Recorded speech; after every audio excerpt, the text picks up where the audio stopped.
If a struggling senior owes money to a credit card company or a bank, well, they could sue the senior, but would have a hard time collecting even if they prevailed. But if a senior owes the federal government money through a decades-old student loan, the government could take away their tax refund or even take up to 15% of their Social Security benefits each month. And they could do that dastardly deed without even taking them to court. The bad news is that the federal government has begun enforcing student loan repayment after years of letting it slide for seniors. The good news is that struggling seniors can protect their Social Security from being taken from them if they know what to do. Attorney Eric Olsen knows. The founder of the Helps Law Group, which assists seniors and others struggling with debt throughout the U.S., is willing to share what seniors who can't afford to pay back their federal student loans can do to avoid having their Social Security taken away from them. In this exclusive interview, you'll learn why student loans are suddenly a problem for seniors in 2025, how many millions of seniors still owe student loans today, how the government can make seniors repay student loans even if they can't afford to, why it's better to owe a private student loan than a federal student loan, how seniors who owe can protect their Social Security, and how Eric's law firm, the Helps Law Group, can help you. Because Eric is in New Orleans and I'm in Los Angeles, we'll be conducting the interview via Zoom.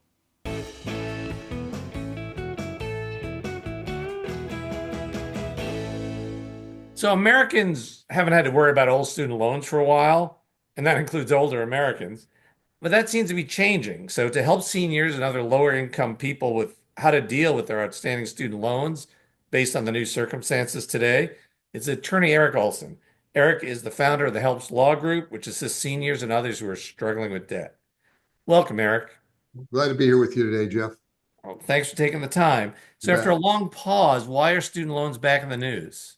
Student loan debt collection hasn't been a problem for seniors since about 2018, the end of 2018. When COVID hit, virtually all student loan collections were stopped. But the education department recently announced that they were going to begin collections of student loans, which includes offsets of Social Security, beginning about a week ago, May 5th. And so when people think of student loans, they might picture 20-somethings in their small apartments and they're sacrificing their social life in order to pay these loans they accrued when they were in college. Or maybe they're living in their parents' basement. But are there a lot of seniors who are affected by this announcement? Yeah, there are, Jeff. Actually, over 3.5 million seniors carry student loan debt. And a lot of these seniors are in default or they haven't made payments for a long time.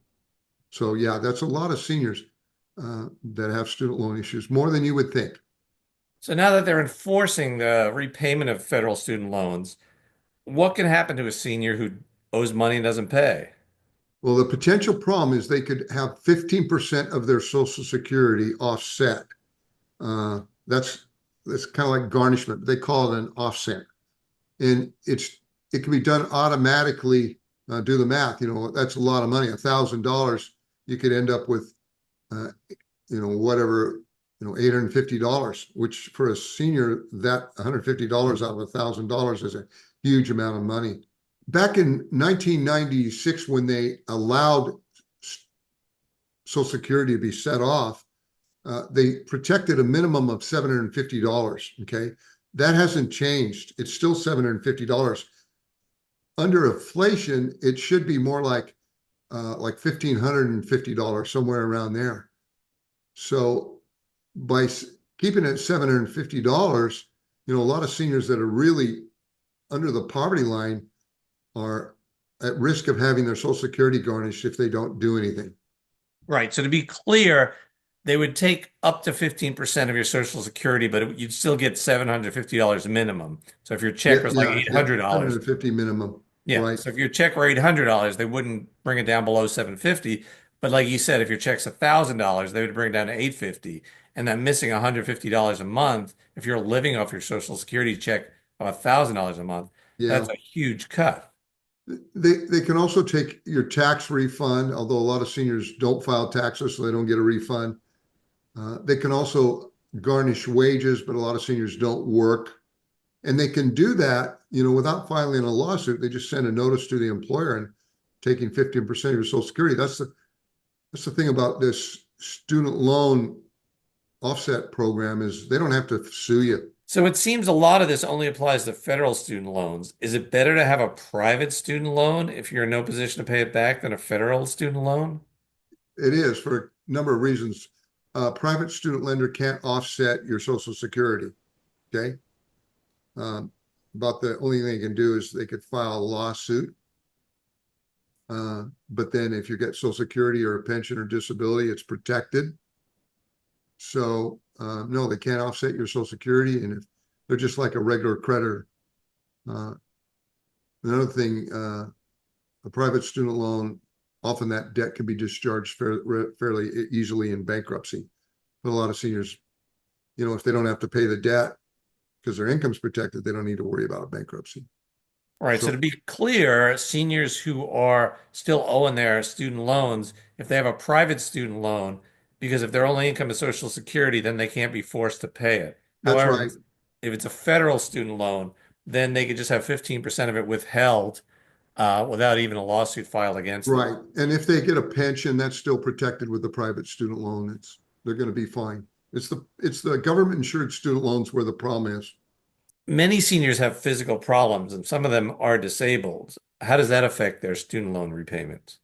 If you're disabled, you're permanently disabled. Okay. It's a lot easier to get the student loans waived. Okay. So there's a process we have an email that tells you exactly how to do that. You can contact us. We'll get you an email that describes how to get the student loans waived. And what about if you get a VA pension, things like that? Could they garnish 15% of that as well? No. Right now, they only access Social Security. So if you don't get Social Security, they can't really do anything to you. So if grandma's got an old student loan that hasn't been paid off, she's going to have to give up to 15% of her Social Security withheld? Possible. If she doesn't do anything, they could send her a letter saying they intend to do that. But one thing that we want to be real clear right now is that if your only income is Social Security, okay, and maybe a small amount of a pension, it's very likely you could get on a payment plan for your student loan where you wouldn't have to pay them anything. You pay $0 per month. Sometimes it's called an income-driven repayment plan, and it'd be $0 per month. So if your only income is Social Security, you're probably not going to have to pay the student loan, but you're going to have to do something. If you don't do anything and just forget about it, then they could eventually set off 15% of your Social Security. Right. So this is why I enjoy talking to you so much, Eric. I can find lots of people who can say gloom and doom, but you're actually saying concrete steps can be taken to prevent this from happening. Yes, this is a bad development for seniors, but if you're really stuck, if you're in a hard place, if you're basically relying on Social Security or like you said, maybe a little pension or something else, that you get this letter, you have to take action, but there are steps you can take to protect your meager income from being taken to pay off a student loan that's decades old. Right. HELPS has a real history with this, Jeff. We were a plaintiff in a class action lawsuit against the federal government filed around, I don't know, 1916 or 2016 or 2017. And that put a stay on the government trying to offset Social Security from seniors. And the reason for the lawsuit is the procedure was so complicated, seniors couldn't figure out how to do it. And so the federal court put a stay in effect. COVID hit and the stay continued. But that lawsuit was recently dismissed, maybe about 8 or 9 months ago, just a little less than years ago. So we've been just kind of treading water here, waiting for student loan collection to start up, and it looks like it's starting up. So if you get notice, does everyone who gets notice have to do the same thing, which is try to get into an income-based repayment plan? This is where it gets a little complicated. There's a website for student loan website, student loan aid, and you can type in deferment or waiver of student loan, and they actually have. I've looked at it so far, and it seems like it might be okay, and you have to follow a number of steps, procedures to to get in a position where you could get income-driven repayment plan and pay $0 per month. What should their first step be? Well, the notice is going to explain what they can do. And unfortunately, it can be kind of confusing for a senior. So, what we tell seniors sometimes, if you have, if you're really vulnerable and, you might want to have someone help you, okay? There are different organizations that help people. We don't actively help people. We try to help our clients, and it helps. But there are organizations that can give you a little bit of help. But it looks like since we filed that lawsuit back in 2016, 2017, actually we didn't file, we were the plaintiff. It looks like they've cleaned up their procedures and it's going to be a little bit simpler to apply for an income-driven repayment plan. And you think the instructions will be on the notice that they get? Yeah, they have what's called a virtual assistant. So if you have a question, you can type that in. But once again, Jeff, this is really tough because, I work with seniors all day long, and some of them, they're not computer savvy. They don't understand the language. Some of them don't have computers. So I really worry about those students having their income offset for a student loan. A lot of them, we found when this lawsuit was filed that a lot of these seniors, they could have gotten on an income-based repayment plan or income-driven repayment plan and not have to pay anything, but they just didn't do anything because they didn't know what to do. So I really want your viewers to understand that if they're threatened with an offset of their Social Security and you're getting Social Security and a little bit more money, you can get on an income-driven repayment plan and you're not going to have to pay anything. Okay. So, but you've got to do something and reach out to someone for help. And if they reach out to us, we'll give them directions on where to go. But I don't want seniors that are lower, gosh, if you're a senior and getting $1,200 a month in Social Security, that's your only income, and they're taking 15%, that can really be difficult. You said if people reach out to help, you can at least steer them in the right direction as somewhere. That's what we're gonna do. We're gonna have to do it. We can't help them do it. We don't have the manpower to do that, but we're gonna, be able to send them emails and get them directions on where to go. And how can people reach out to helps?